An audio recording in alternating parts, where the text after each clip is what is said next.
Welcome to Kicking It Local. I am Johnny Kecko, and this is the podcast all about the football community in South Australia, where I chat to players, coaches, officials, anyone in between. And today I'm joined by the goalkeeper for Mount Barker United in the State League 2, George Savvoudis. Thank you for joining me. Thank you for having me. Mate, I'm looking forward to this chat. I say it with all my chats, but I absolutely do look forward to chatting to all my guests, and especially you, because you're a mathematician. Yes. That's not a very frequent job description that many people in football especially have. No, not really.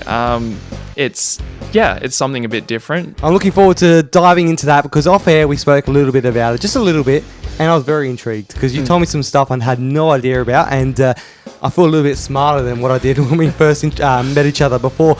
But first of all, soccer's been a part of your life. You're 21 years old now, but you've been a part of playing soccer since you were 8 years old. Yes. Goalkeeping came a little bit later. Yeah. So what got you into soccer at the age of 8? Well, my dad played back in the day, and my brother was playing through the juniors at Comets, and it kind of got to the point where it was like, oh, do you want to try playing as well? Do you want to do this? And I was like, yeah, okay, I'll do that.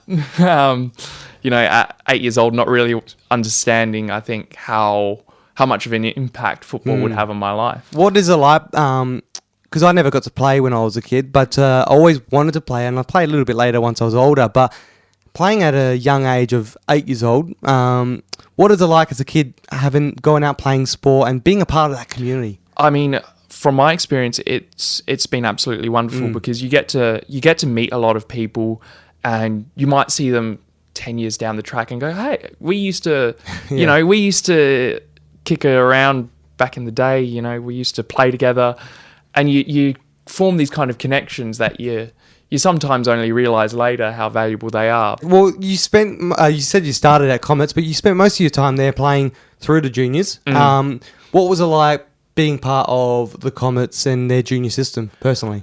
For me, it was really good. So my team going through was kind of in between two really talented groups of youngsters for the club.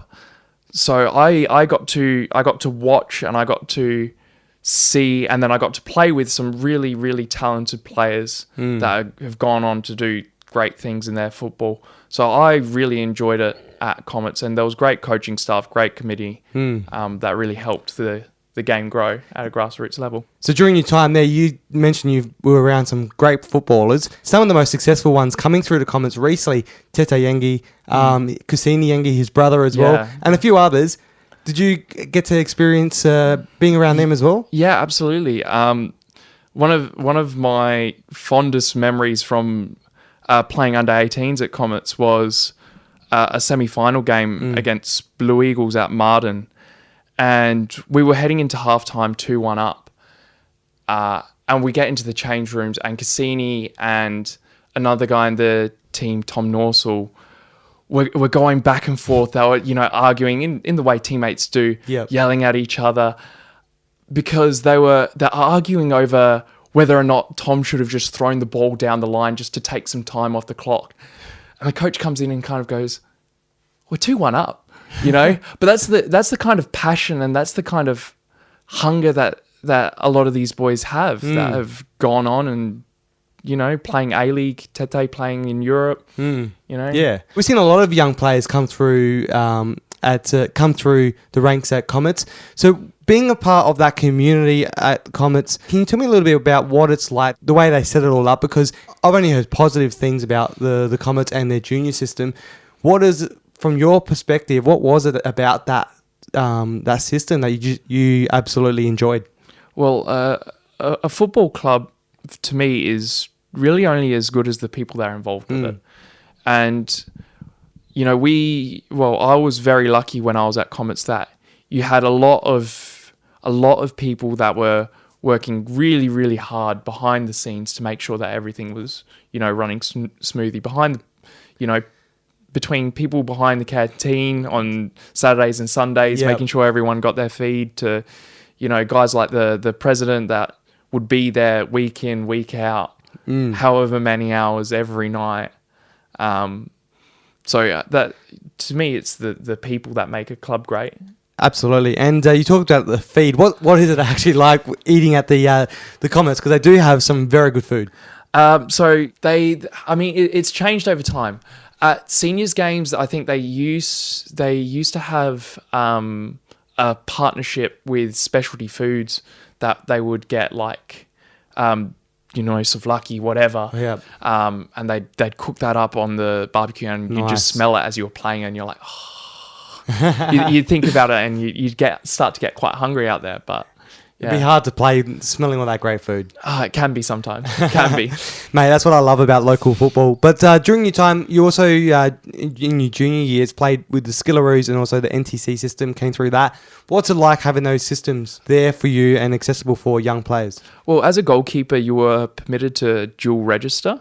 So I would be like training 3 nights with the Skillaroos setup, and then I'd go train another night with Comets, and you'd either get to play with the Skillaroos that weekend, or you'd play with your Comets team. So it was a lot, especially for my family, having to drive me around to Burton or wherever it was. But it was a really good experience because, again, you got to play under very good coaches, very sharp coaches, with some very good players. Guys like Lockie Brook. He was phenomenal. I remember he was one of the first guys to work out that if he just, in shooting drills, just took a touch to the side, all of us keepers would just move a little bit to readjust, and he'd put it straight back across us, and we'd just go. So you played against Lachlan Brook? Yeah. So there's heaps of guys that have come through that system. Lockie Brook, Louis Dorigo, Joe Gauchi was another keeper there. There are players that come through that system. Noah Smith that come through that system and go on to play A-League and what have you. What is it like now sitting back and watching these players playing for Adelaide United and Lockie Brook getting his break over in England before coming back here? What's it like saying, like, I played against him? Or he scored a goal against me? I mean, he scored more than one. It's interesting because, I don't really talk about it a lot, but you definitely feel a sense of pride watching these guys go on and do great things because you kind of see where they've come from. Yeah. You see the players that they were and what they're becoming and where they still might go is the really exciting bit for me. Yeah, and he's a very exciting player, Lachlan Brook, because he's got so much potential. Played well over there and he's come back. Yeah. And now there's potential for him to even go further. And just me being a proud South Australian, I love watching those players play. But you got to be involved in that system, so it's a different kind of feeling. Yeah, I remember the first time I really clocked it, that he could be as good as he is starting to look like he's going to be. Yep. It was just I can't remember if I was playing, but I was watching game footage, and just like a lazy long ball clearance just gets played up, and he's sitting in that number 10 position and just brings it down perfectly with his chest and turns on it in just one fluid motion. And it's like, well, I don't see many guys doing that at any level of football. Well, as a goalkeeper yourself, when you watch the games and you see him do something like that, and especially because you've played against him, do you look at the goalkeeper and think, this is what I would have done, or anything like that go through your mind? Every time you're watching football, you think, would I have done that? Maybe not. Probably, if we're being honest, right? There's a lot of. It's easy as a armchair commentator, right? It's easy to sit back and look at an incident within the 30 seconds of football and go, I would have done this, and this. Absolutely. Watch it in slow mo, but. Well, I'm not the one to talk because I can't. I haven't played properly, but I know exactly what it's like, especially being hosting a podcast and commentating as well. So I'm always there saying stuff that I think would be better and stuff like that. So that's a similar scenario to what you're like, watching them and thinking what you would do. But mate, that's just your junior years, and you've played with these players. But a really good goalkeeper in the National Premier League these days, Julian Torreson. Oh yeah, phenomenal keeper. He's at the Adelaide Comets, and you got to sit on the bench with him back when you guys played reserves in 2018. Yeah. That moment, because I did see somewhere on a questionnaire with Mount Barker United on their social media that you are inspired by Julian Torreson as a goalkeeper. Yeah. What was that like, being able to sit there and watch him from the bench? Oh, it's just amazing because you you think about the career he's had and, you know, his longevity in football as well. Yeah. And the stuff he does week in, week out, and especially at training, you don't necessarily get to see a lot of it in games, especially as a goalkeeper. But he's just got these phenomenally clean hands and his movement is so sharp and just so good. It's amazing to me. And it's honestly just a privilege and a really nice guy to come up and try and help you as a young player. Yeah, goalkeeping is a very different thing in football to being a normal player, because when you're an outfield player, you're part of a team, but goalkeeper, you're still part of that team, but you always train separately, so you're very close, I think. And one thing I've noticed with the goalkeepers, they're always very, very close with each other, the three and their coach. Is that what you kind of built that relationship with Julian through being there as his backup? I mean, yeah. Look, as a keeper, you have to have respect for what your teammates are doing, and you have to understand that. You know, you have to understand to an extent your role in the squad. My role was never to be that starting number one for that team. Yeah. My role was to be there and try and help guys like Julian play. Well, help them train to a high standard. Help them, you know, be ready for games. And, you know, if it so happened that I had to step in there, I had to be ready to do the best I could. So what is it like being a goalkeeper? Because a lot of people go they wouldn't want to be a goalkeeper because they don't really get to play that often, and you're always sitting on the bench most of your time, and there's only one goalkeeper in the whole team, so it's hard to get a spot. What is it like for you sitting on the sidelines, knowing that you got someone like Julian Torreson that's just an incredible goalkeeper, and your time may not come at that team? You may never play for that team, or you sit there for cups, winning cups, playing grand finals, and things like that, moments like that. But what's it like going into that role of a goalkeeper, knowing that as well? It's difficult because, you know, you've got to keep your ego in check, right? Yeah. But there's so much that you can do to help a team that's outside of, you know, being that guy, and you've just got to be there to support everyone there. Make sure you shut up when the coach tells you to shut up. I remember when I was very young and I was helping out, I'd be running up and down, collecting balls, kicking them where they needed to be kicked, or, you know, not supposed to say this probably, but hiding them when they need to be hidden. During games. Yeah. Take some time out. But it's difficult. You've got to mentally keep yourself prepared. And that's especially difficult if you've played 90 minutes before, and then you've got to sit, wait, stay focused for another 90 minutes, and And you look at like someone like, I always refer to them because they're the easiest one to refer to in South Australian football, but Adelaide United. You look at them, Joe Gauci, Delinov gets injured, Gauci's on. Gauci gets injured, got COVID or something like that, and then you get Hall, a youngster, back into goals. So it's incredible to see, like with goalkeepers, when your time comes, your time comes. Yeah. So it's, but talking about missing big moments for yourself, especially, you had that where you sat on the bench for the top flight game when the Comets won the FFA Cup preliminary rounds in South Australia. Yeah, it was really great to watch, and to be a part of that squad was a privilege. Yeah. Yeah. To even have that opportunity to sit on the bench. And how old were you back then? Because you're 21 now. So it was a few years ago. It was 2018, so I would have been 17, 18, yeah. Did you even have that experience at a local level, being part of the Cup? Yeah. Would have been a great experience for yourself. Yeah, I mean, it was a very electric feeling around the club, and it gives you dreams. Yeah. You know? It's something that you can, that feeling and those moments you can aspire to try and recreate.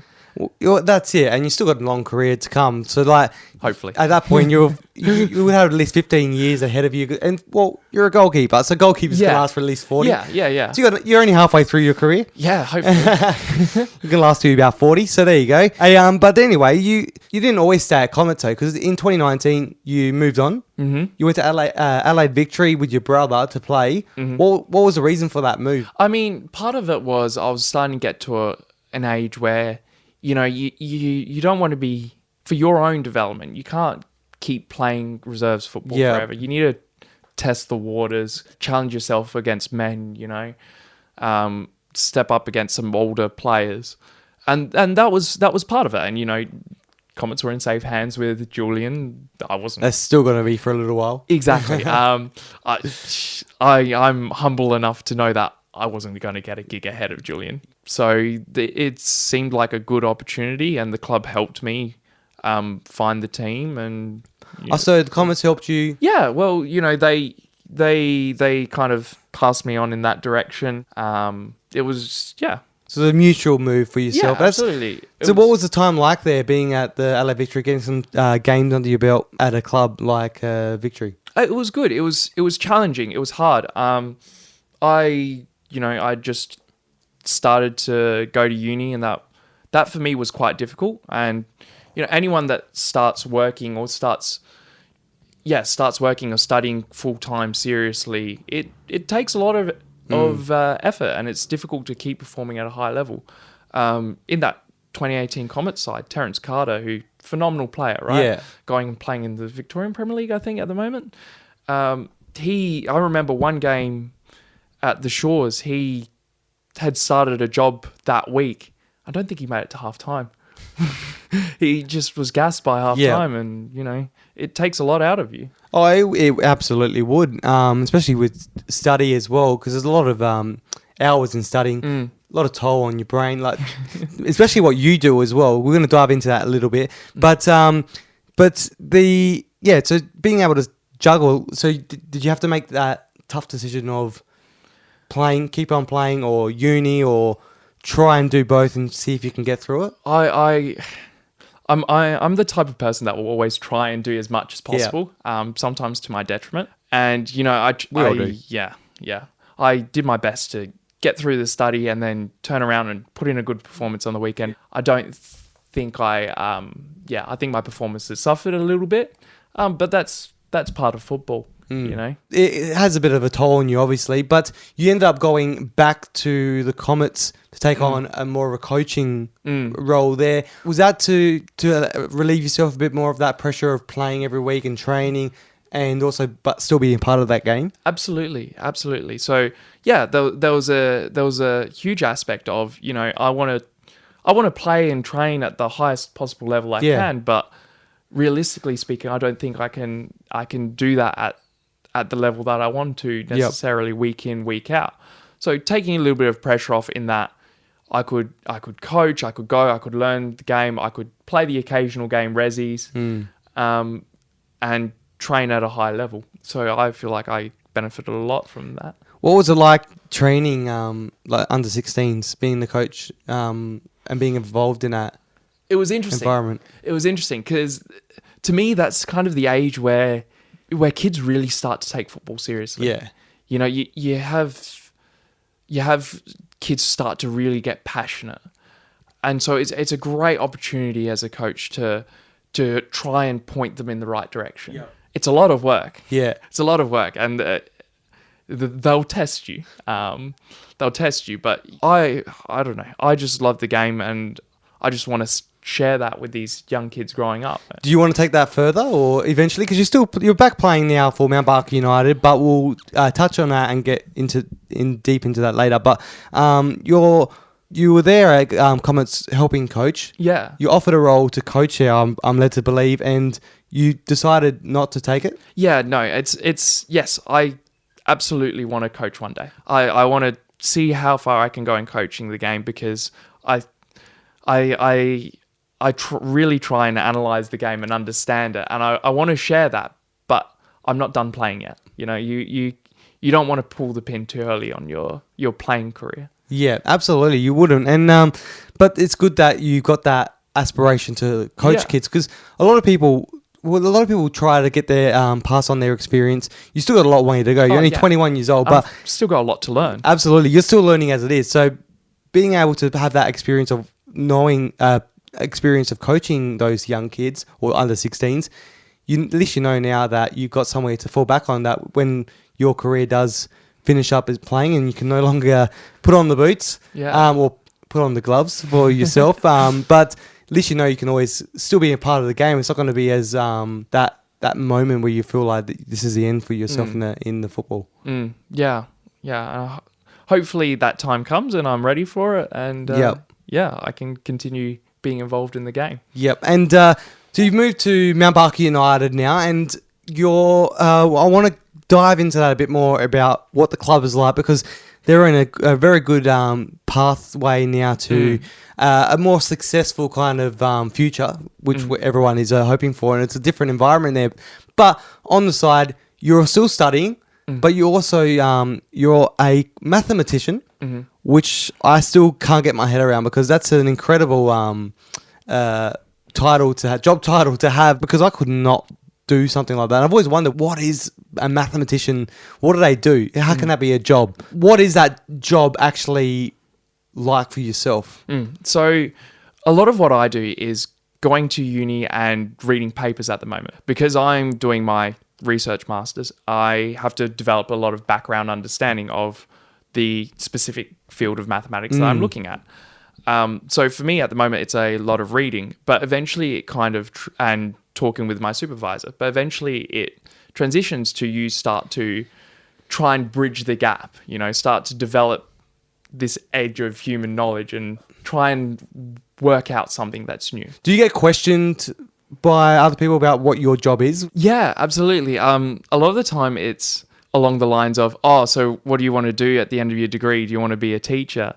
And for all the young kids out there listening to this podcast, mathematics has huge and wide-ranging applications, and it's definitely something that you should look into, because there's people that I know that are working with defense, SA Power networks, all over the shop. A lot of people working in artificial intelligence at the moment. Could you still work in football with doing stats and stuff like that? Oh, absolutely. I don't know what it's like.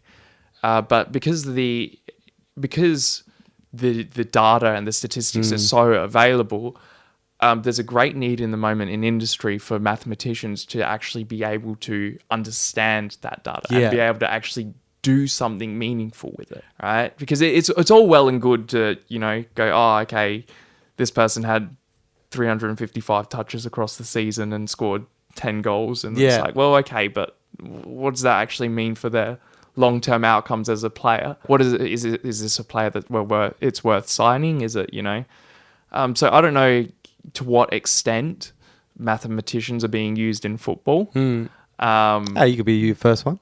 It's very much a background role, though. Yeah, it's not an often you don't often see no, absolutely mathematicians. I've never actually met a mathematician until now, which is pretty cool. When I was talking to people about there's a mathematician who plays for Mount Barker United, they were intrigued. But for yourself, when you play, does it have a... Because when I listen to TV show, like other podcasts or radio shows, I always... Because I've worked on radio shows and commercial radio, so I've worked on those shows, and when I listen to other ones, I'm like, they could be doing this. Like, you're always thinking about the mechanics of radio and what they're doing, what the producers are doing behind the scenes.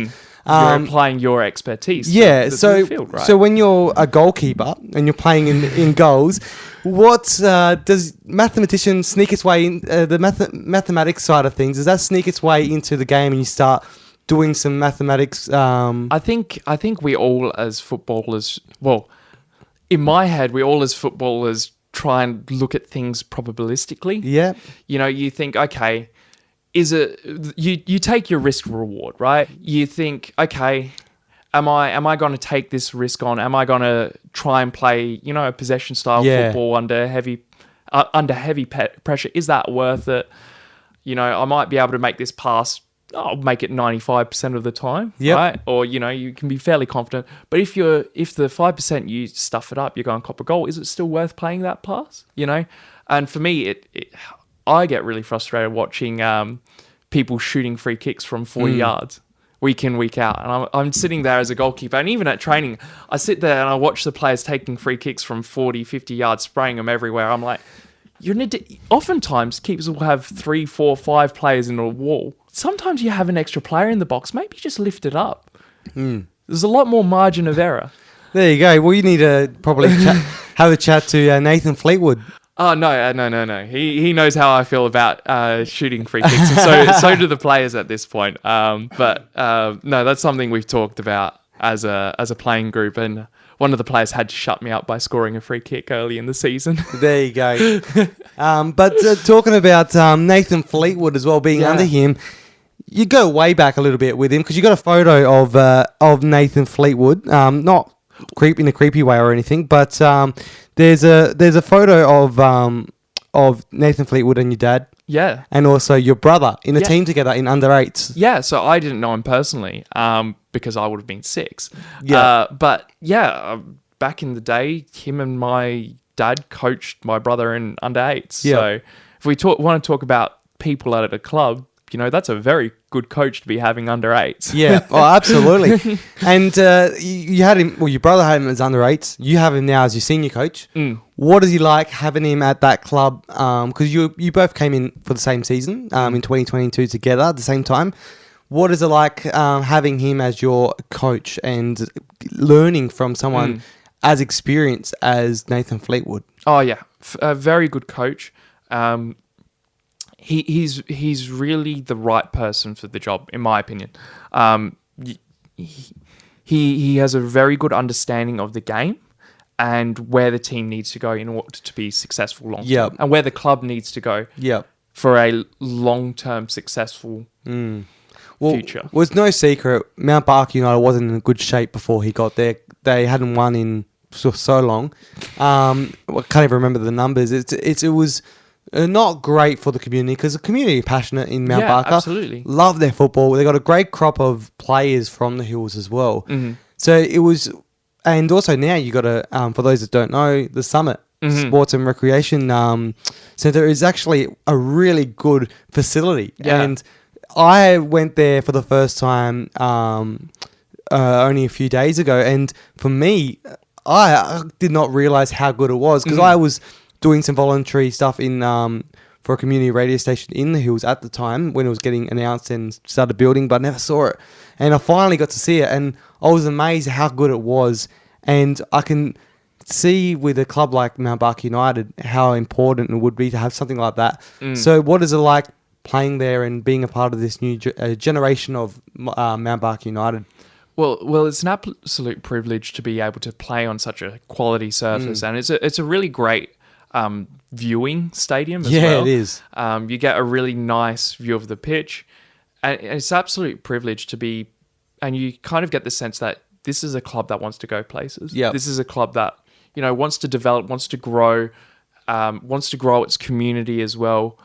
And it's an absolute privilege to be a part of, and I just, hope I can have a positive impact on that. And, well, being a part of this team, it's still a very long way to go. Your first few games under Nathan were positive, but there's still a long way to get there to where you need to get to, because I think you surprised a lot of people with the way you took off to kick off 2022. But there's still a lot of teething issues to try and get through as a club.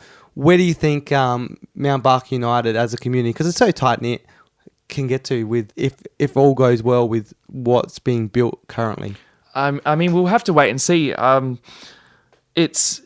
Football is a game about continual growth. Yeah. You can't just have 2-3 good games or a couple of good performances and rest on your laurels. Yeah. And Mount Barker, as a club and as a community, has the right people in place to be constantly pushing themselves. Be constantly trying to grow, trying to get further in their football. So, to answer your question, sky's the limit. We'll see. However long it takes, there'll be people there working towards it. Absolutely. And I know a lot of the people that actually work behind the scenes as well. Your former president of the club, Brendan Stone, was also a friend of my brother's as well. So, oh wow! So I know a few people at the club. So it's cool to see how hard they've worked, to now. Since he stepped back, there's new people in different roles, new people, new lease of life for the club. So it's good to see, and being a part of that team. What from an inside looking out, like what's the culture like at this club? Because you've been at a few now. You've been at Adelaide Victory, Comets, so a variety of different clubs, all different cultures and all different